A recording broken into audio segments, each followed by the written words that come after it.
साहान सेंगेल रे हाकू बन उतु कोवा और कढ़ाई दो साहान सेंगेल रे एकदम दीपावेनते सुनुम बन दुलाग कना। काटे लोटारे थोड़ा गान सुनुम ताहे कना ओनागे दुल चाबा काते और थोड़ा जुटुज आदा।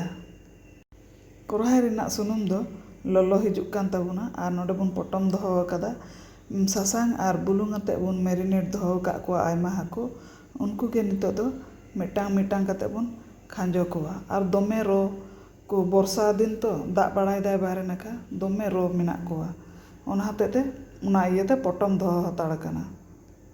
प्लास्टिक रेना झापनी तेबन पटम हताड़ ले कोवा जाते रो आलू को ढेड़े ढेड़ेमा। नितो दो हाकू बन खांजो का कोवा और हय और बन उल्टा पाल्टा को कना मौज खते हाकू दो बन भाजी उचो को कना। आरा आरा भाब बन भाजी केट कोवा और मीद नाखा ओना थारी मिटांग बन दोहो कदा कासा थारी ओना रेगे बन इचेर दोहोयेद कोवा। साहान सेंगेल ते इसिन और गैस ते इसिन मने हय टेस्ट रेना दो किछु दो तफातोग गया।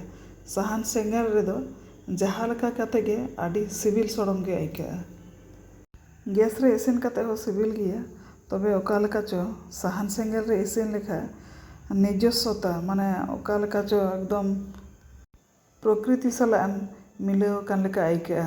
निजस्वता ताहेना अपनार अपनार गे आइकागा।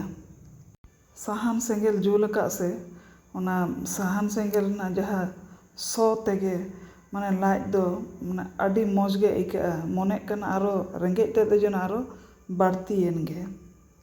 उतु रेना साद से टेस्ट ते दो आरहो बाड़ती ᱧᱚᱜᱚᱜ ताहे।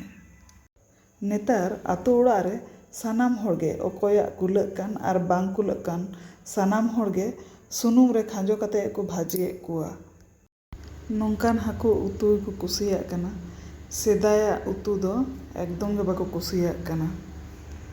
ओना दो नाकि थोड़ा सिड़ी सिड़ी गे सोवा दाका बाम जम दाड़ेया। माड़ांग ते दो कढ़ाई रे थोड़ा गान सुनुम एम काते लाटू हाकुई हुयो और कि काटिज हाकुई हुयो आयमा गान हाकू को खांजोएद को थे कना और को सकोज बड़ा काते हानते नाते बड़ा काते ओना रेगे सासांग बुलुंग बिलाती को एम काते को रसिया कान थेना और ओनागे हेडेज आड़गो काते को जमेद को तहे कना। नेतार दो ओनकान उतु दो बाको कुसियाग कना। तबे बाजार दिसोम रेन किछु किछु होड़ ओने जे सेदाय आतु ओड़ा रेको इसिनेद थाहे कना कम सुनुम ते ओना साद को पांजा बड़ायदा ओना को कुसियाग कना और नतुन नतुन रेसिपी को ट्राई लेगायदा। दिकु ते दो ओना को मेताग कना काचा माचेर झोल।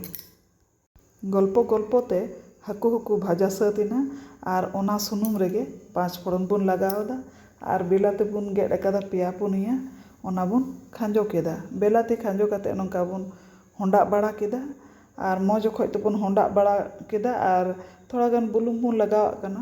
बुलुंग लगाव खान दो थोड़ा लंबाव होदोआ और ओना गोटा गोटा बेलाती दो बांग तहेना मौज गे नरमेन गे और थोड़ा बन घंटा बड़ा केदा और नितो दो गुंडा सासांग बन लगावदा। गुंडा सासांग को लगा बड़ा काते गे सासांग रे धीरे बन रिद लेदा थोड़ा गान तुड़ी बन रिद कदा ओना जहाँ काटिज माछा नेलोग कना ओना दो तुड़ी कना और ओना दो धने जीरा कना। ओना सासांग रिद धीरे रेना रिद मसला गे बन लगाव केदा और ओनागे भाली टेस्ट बुझुआ।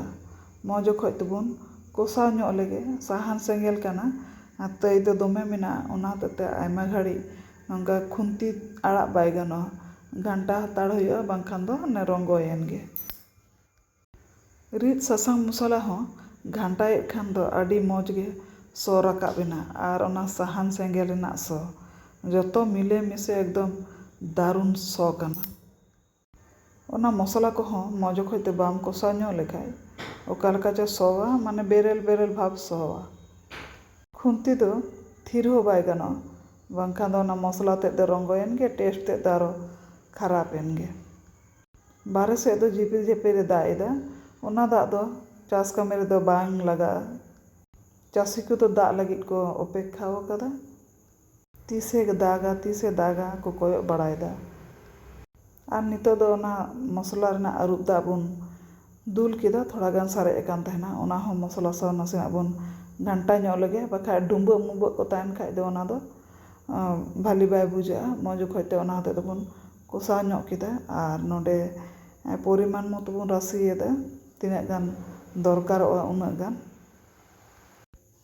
ᱫᱟᱜ ᱠᱚ ᱫᱩᱞ ᱵᱟᱲᱟ ᱠᱟᱛᱮ ᱚᱱᱟ ᱥᱟᱭᱤᱰ ᱥᱟᱭᱤᱰ ᱛᱮ ᱡᱟᱦᱟᱸ ᱠᱚᱲᱦᱟᱭ ᱨᱮᱱᱟᱜ ᱥᱟᱭᱤᱰ ᱥᱟᱭᱤᱰ ᱛᱮ ᱚᱱᱟ ᱢᱚᱥᱞᱟ ᱠᱚ ᱞᱟᱜᱟᱣ ᱠᱟᱱᱟ ᱚᱱᱟ ᱠᱚᱫᱚ ᱵᱚᱱ ᱜᱷᱟᱱᱴᱟ ᱟᱹᱨᱩᱵ ᱫᱟ ᱟᱨ ᱢᱚᱡᱽ ᱜᱮ ᱨᱟᱥᱮ ᱫᱚ ᱦᱮᱰᱮᱡ ᱮᱱ ᱛᱟᱵᱚᱱᱟ ᱟᱨ ᱡᱟᱦᱟᱸ ᱦᱟᱹᱠᱩ ᱠᱚᱵᱚᱱ ᱵᱷᱟᱡᱟ ᱞᱮᱫ ᱠᱚᱣᱟ ᱡᱚᱛᱚ ᱦᱟᱹᱠᱩ ᱵᱚᱱ ᱠᱷᱟᱸᱡᱚ ᱠᱮᱫ ᱠᱚᱣᱟ ᱦᱟᱹᱠᱩ ᱠᱚ ᱠᱷᱟᱸᱡᱚ ᱵᱟᱲᱟ ᱠᱟᱛᱮ ᱱᱚᱜᱼᱚᱭ ᱢᱚᱡᱽ ᱜᱮᱵᱚᱱ ᱜᱷᱟᱱᱴᱟ ᱢᱮᱥᱟᱞ ᱠᱮᱫ ᱠᱚᱣᱟ ᱟᱨ ᱢᱚᱡᱽ ᱜᱮ ᱦᱮᱰᱮᱡᱚᱜ ᱠᱟᱱᱟ ᱧᱮᱞ ᱛᱮᱦᱚᱸ ᱢᱚᱡᱽ ᱜᱮ ᱧᱮᱞᱚᱜ ᱠᱟᱱᱟ ᱟᱨ ᱥᱚ ᱦᱚᱸ ᱢᱚᱡᱽ ᱚᱠᱚᱡ ᱜᱮ ᱨᱟᱠᱟᱵ ᱮᱱᱟ ᱟᱨ ᱫᱷᱚᱱᱮ ᱯᱟᱛᱟ ᱟᱹᱨᱩᱵ ᱠᱟᱛᱮ ᱵᱚᱱ ᱜᱮᱫ ᱦᱟᱛᱟᱲ ᱟᱠᱟᱫ ᱛᱟᱦᱮᱸ ᱠᱟᱱᱟ ᱠᱩᱪᱤ ᱠᱩᱪᱤ ᱚᱱᱟᱜᱮ ᱱᱤᱛᱚᱜ ᱫᱚᱵᱚᱱ ᱞᱟᱜᱟᱣᱫᱟ ᱫᱷᱚᱱᱮ ᱯᱟᱛᱟ ᱞᱟᱜᱟᱣ ᱠᱟᱛᱮ ᱟᱨ ᱢᱤᱫ ᱫᱷᱟᱣ ᱱᱟᱥᱮᱱᱟᱜ ᱵᱚᱱ ᱜᱷᱟᱱᱴᱟ ᱧᱚᱜ ᱠᱮᱫᱟ ᱟᱨ ᱨᱮᱰᱤᱭᱮᱱ ᱛᱟᱵᱚᱱᱟ ᱦᱟᱹᱠᱩ ᱩᱛᱩ